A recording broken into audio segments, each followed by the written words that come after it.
In part 2 of this worksheet, we're going to work on linear programming. As we're doing linear programming, we're going to be working on optimization. So we're going to be looking for minimums and maximums, optimization. So we're going to either be minimizing, we would want to minimize something like labor costs, and we would want to maximize something like profit. So depending on the scenario, we'll be minimizing or maximizing. So we're looking still at a system of equations or a system of inequalities, which is going to give us a feasible region. So we're going to get our feasible region from our system of inequalities along with our corner points. And the corner points become our possible max and min points. So Desmos is really going to help us out here by making quick work of graphing the inequality and finding the possible max and min points by finding those corner points. So we're going to graph the inequality first. So this is step number 1. And then step number 2 is to go back to what we call the objective function and plug the values in. So this is step 2. What we have right here are called our constraints. Constraints. So this might be, a limit that we have to our labor force. It might be, the hours that we can utilize a facility, things like that. So we've got our constraints. So let's go ahead and graph this first one. So I've got Desmos over here. I'm going to give myself a blank cell, and I do have some inequalities, so I'm going to go ahead and grab my keypad as I type in my constraints. So the first one is x minus y is greater than or equal to, so greater than or equal to 1. And notice it graphed a solid line there and shaded, perfect. The next one, 3x plus 2y plus 2y is greater than or equal to 18. Greater than or equal to 18. I actually don't want that one in black, so let me edit my list. I'm going to change this color to something lighter. Oh, so much better. Okay, done. Okay, so I can see my region here. I am not going to put these here. I mean, you could. I'm going to show you what happens. X is greater than or equal to 0. Just ends up making everything really messy. So I'm actually not going to put those last two constraints in. I know that these mean quadrant 1. So I know that these two right here means that I'm restricting myself to quadrant number 1. What I have then is this graph. Let me minimize that. So what I've got then is this graph. I can go ahead and click looking for those gray dots for my corner points. So there's a corner point there, 4, 3. I also have an intercept, and I am above this axis, so I'm going to use this as a corner point as well, which is 6, 0, and there are no other corner points. Otherwise, it's going to be this area here off to the right. Let me attempt to graph that one. So as I graph this, I'm just going to do a small little sketch here. So as I graph this, I've got the corner point of 4, 3, which would be about there. I've got my intercept of 6, 0, which would be about there. I'm going up here, and this is also another boundary. So my feasible region, my unbounded feasible region, whoops, is this right area here. So I have an unbounded feasible region. And I just have two possible corner points. So those corner points, which could give me, I'm minimizing here, which could give me the minimum value. It's going to be either 4, 3 or 6, 0. So I want to minimize this. I really want to go back now to this objective function. What was my whole goal here? It was to minimize. I'm going to erase just a little bit of what I've got. So I've got some more room here. We're done with step number 1. Let's go ahead and put a little chart over here so that we can minimize this. So we're going to go ahead and choose our corner point. And we're going to put that corner point into our objective function. And we want to find the minimum value for z. So z equals 4x plus 2y. y.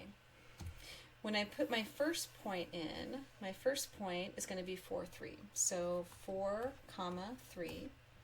So x is 4. So this tells me that z is equal to 4 times 4 plus 2 times 3. 4 times 4 is 16.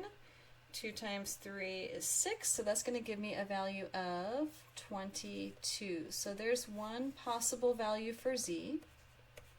I'm looking for the smallest value, and it can only be from a corner point. So let's plug in the second corner point of 6, 0. So z is equal to 4 times 6 plus 2 times 0. This one gives me 24, which is bigger. So that tells me that my minimum of 22 happens when x is equal to 4 and y is equal to 3. So let me write that out. So I have a minimum of z equals 22 at x equals 4 and y equals 3. So this is the corner point that gave me that smallest value. Okay, number 2. So number 2, we're maximizing. I really didn't need to draw the graph, but it's helpful. You can just have it in Desmos, that's fine. I know it's just helpful as I'm teaching so you know exactly what I'm talking about. That gives me my minimum value of z. Any of the values within this shaded region are all possible values, all possible solutions. They're just not the smallest one. Okay, so next, number 2. So number 2, I want to maximize. Let me go ahead and highlight that in yellow. That's a good idea. So this time I'm maximizing. So I need to find the corner points of my system using those constraints. So I'm going to go back over to Desmos, and I want to see, where's Desmos? And I want to do that. Okay, and I'm going to make this guy a little bit smaller. Let's go ahead and get rid of the other inequalities that we had in there. And let's put the new ones in. So we have 4x minus 2y is less than or equal to, and I've got my keypad already, so less than or equal to 16. Don't like dark colors, so I'm going to go ahead and click on this, go to the settings, and I'm going to change it to a lighter color, like this one. And turn that on. And also 2x plus y is greater than or equal to 11. I do want these because I'm not just looking at the first quadrant. So I actually want x greater than or equal to 3 and y less than or equal to 8. Okay, let me see if I can change these colors. I don't know, gosh, it's only giving me dark colors. So I will do, let's just do another one of that color.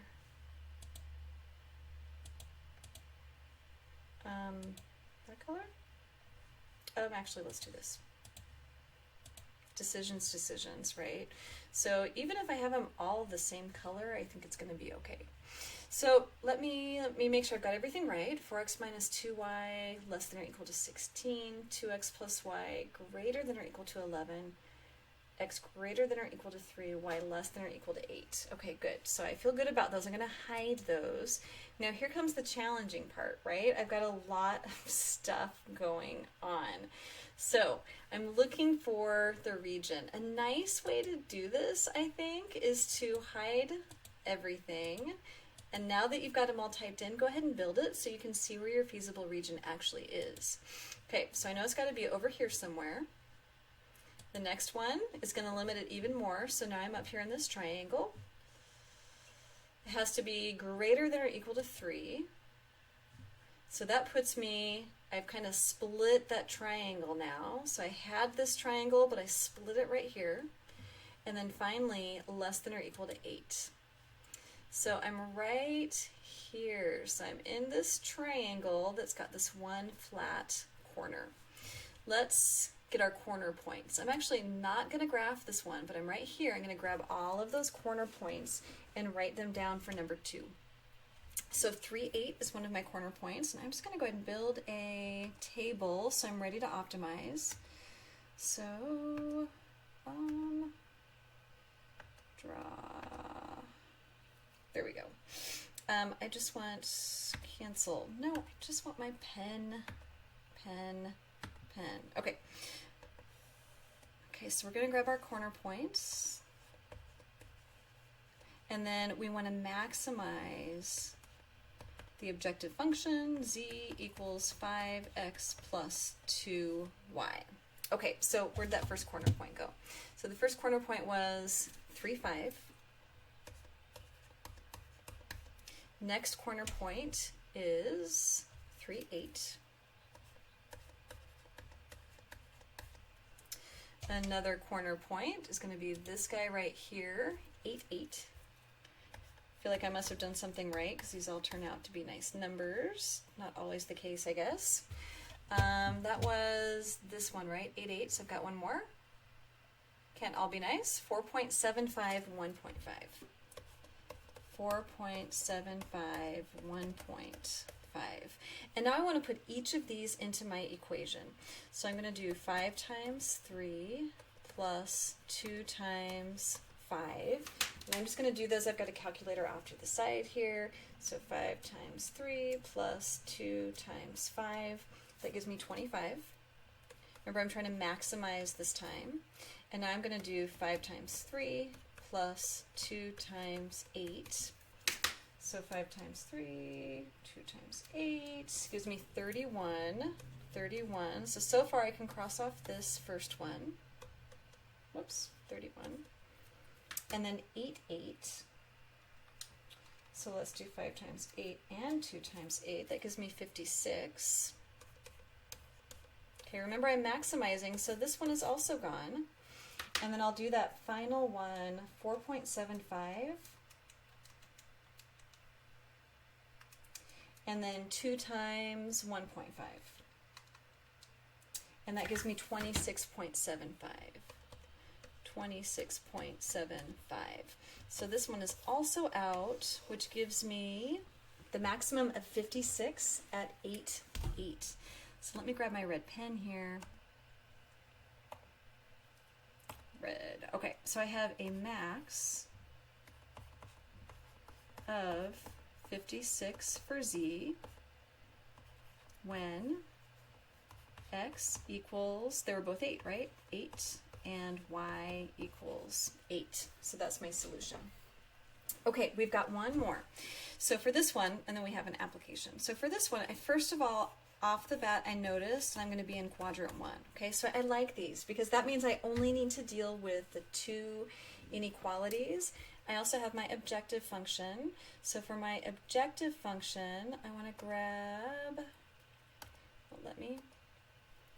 my highlighter. Okay, so there's my objective function. So we'll just go back. So let's go ahead and just delete what we had.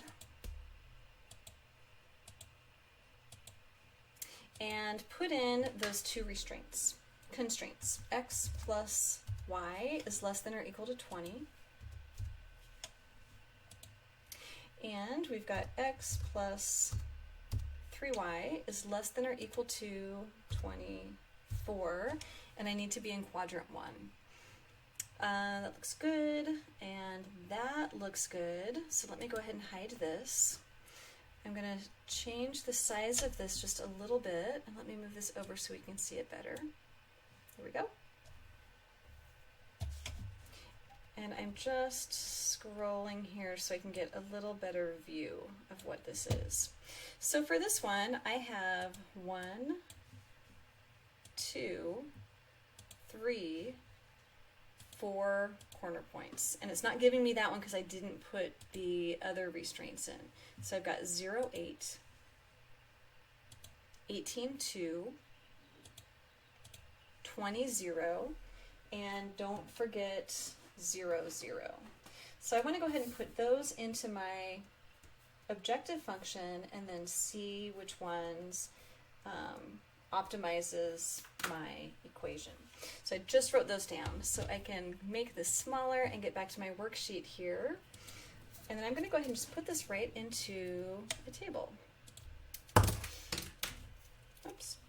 Okay, so I've got my corner points. And I'm minimizing this time, so I want the smallest one. Z equals 10x plus 12y. So my corner points where I wrote them down. So there's 0, 8, 18, 2, 20, 0, and 0, 0. Okay, well, I know what 0, 0 is. Actually, 0, 0 is a really great place to start because it's my smallest value. If I put 0, 0 into this function, I'm going to get 10 times 0 plus 12 times 0. I don't think I can get any smaller than that. Z is equal to 0. But depending on the scenario, and we're not really given much of a scenario, if we were trying to, minimize shipping costs or something, yes, of course, 0 would be a minimal, but that means we're also not producing anything. So a lot of times we're just going to get rid of that one as an actual solution since we've got scenarios to work with. Let's go ahead and work through the other ones. So for 0, 8, that's going to be 10 times 0 plus 12 times 8. What is that, 96? So I get 96. And then this one is 10 times 18 plus 12 times 2. Well, 10 times 18 is 180, so I already know that this one's out. 10 times 20 plus 12 times 0. 10 times 20 is 200, so I know that this one is out. So as we're looking at the solution, it's really just going to depend on what the problem says. I mean, truly, the true minimum happens at 0, 0. So I'm going to say the true minimum of 0 is at 0, 0. But depending on the application, this is really important to actually understand when you're working through one, we would say, for any production to happen or whatever the scenario might be, we would have a minimum of 96 for x equals 0 and y equals 8. So just make sure that you are reading the instructions carefully. Okay, so next one. I'm actually going to make this larger so we can work through the question's parameters first. Okay, there we go. So on this one, this is an application. So I've got this Myers company produces small engines for several manufacturers. The company receives orders for 2 assembly plants, and I've labeled those assembly plants A and B. This problem also came to me as a paragraph. You might consider somehow doing this. I broke this into separate statements. I think it just makes it so much easier.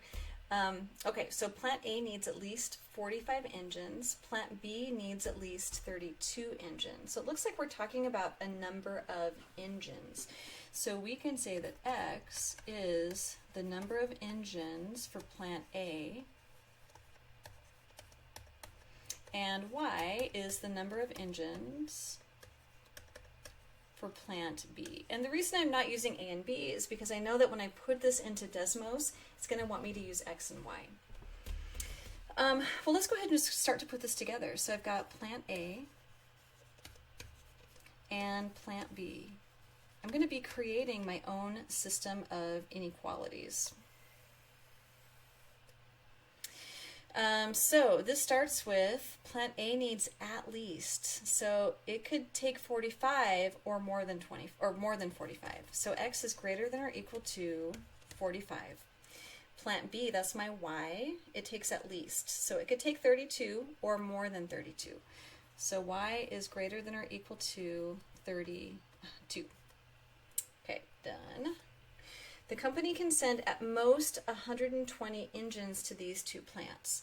So these together, X plus Y at most, means that we can sell less than, or send less than 120 or equal to 120.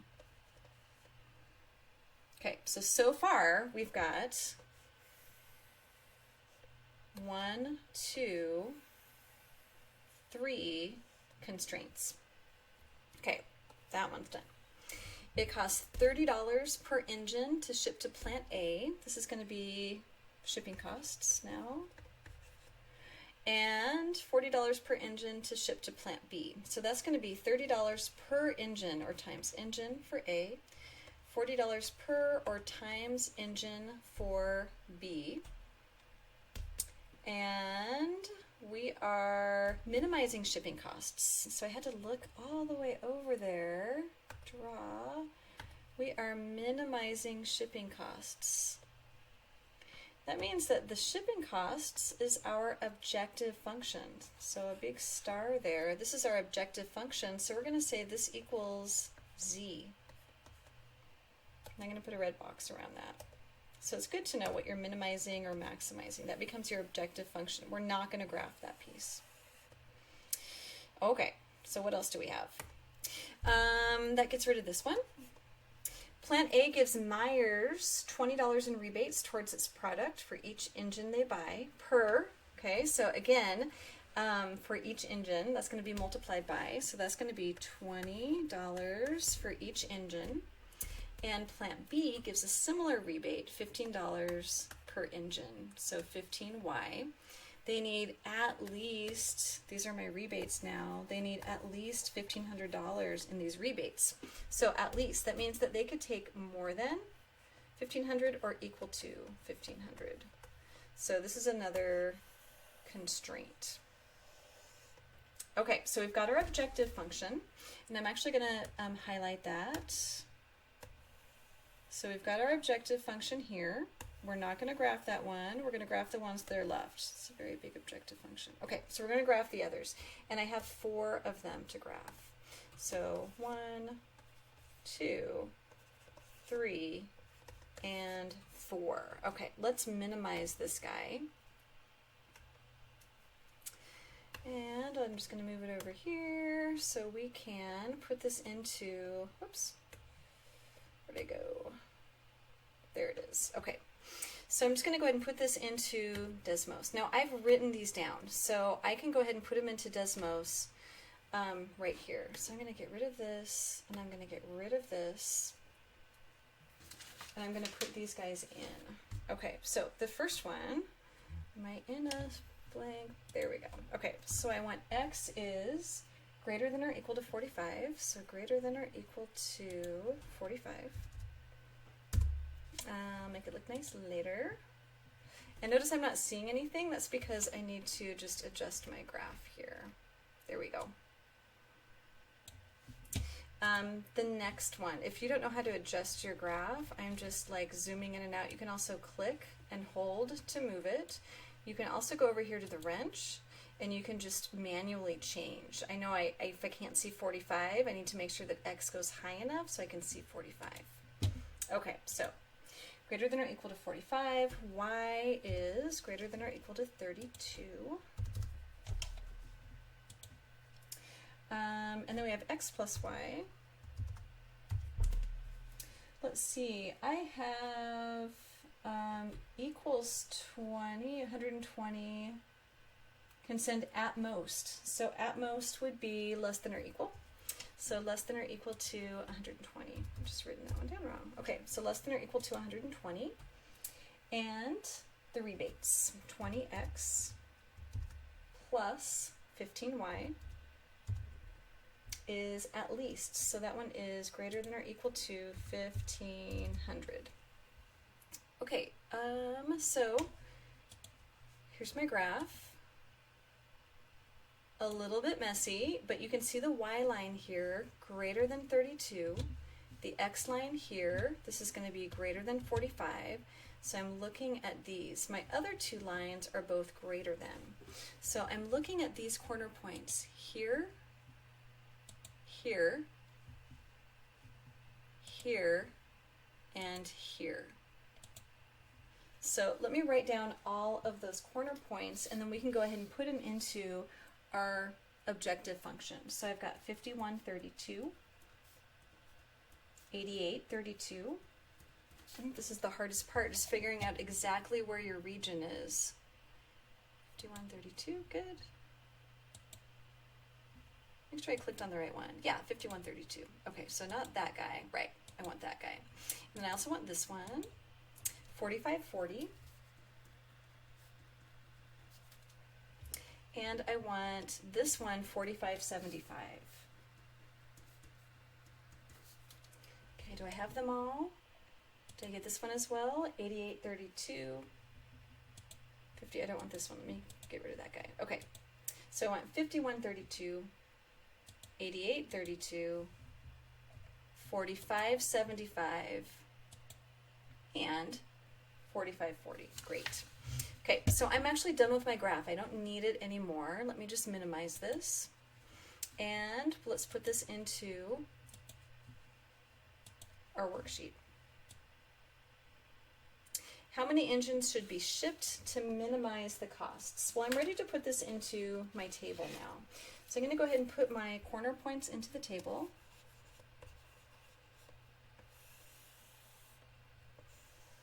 And I've got my objective function, z equals 30x plus 40y. And my corner points I'm just going to write here. So 51, 32, 88, 32, 45, 40. And from here, it's really just the same that we had done with our other problems. And I go ahead and just start to type these in. So I've got 30 times 51 plus 40 times 32. And I just put that into my calculator over here off to the side. 30 times 51 plus 40 times 32. And I end up with 2,810. Remember, these are shipping costs, 810. I'll do the same with the next one. So that's going to be 30 times 88, 40 times 32. This one's going to be 3920. So I can cross this one off. The next one is 45 and 40. So 30 times 45, 40 times 40. 2950, oops, 2950, also not the lowest, so I crossed that one off. And then I know 4575 isn't going to work either because I'm just multiplying by a larger number, but I'll go ahead and do it. That's going to give me 4350. That one's actually the highest, 4350. So not that one either. So I can go ahead and write my solution then. I'll write it here. So we have a minimum shipping costs of 2810 for 51 engines to plant A and 32 engines to plant B. And we've actually already answered part B as well. So the minimum shipping cost, we went ahead and included that there, but that would be the answer to part B.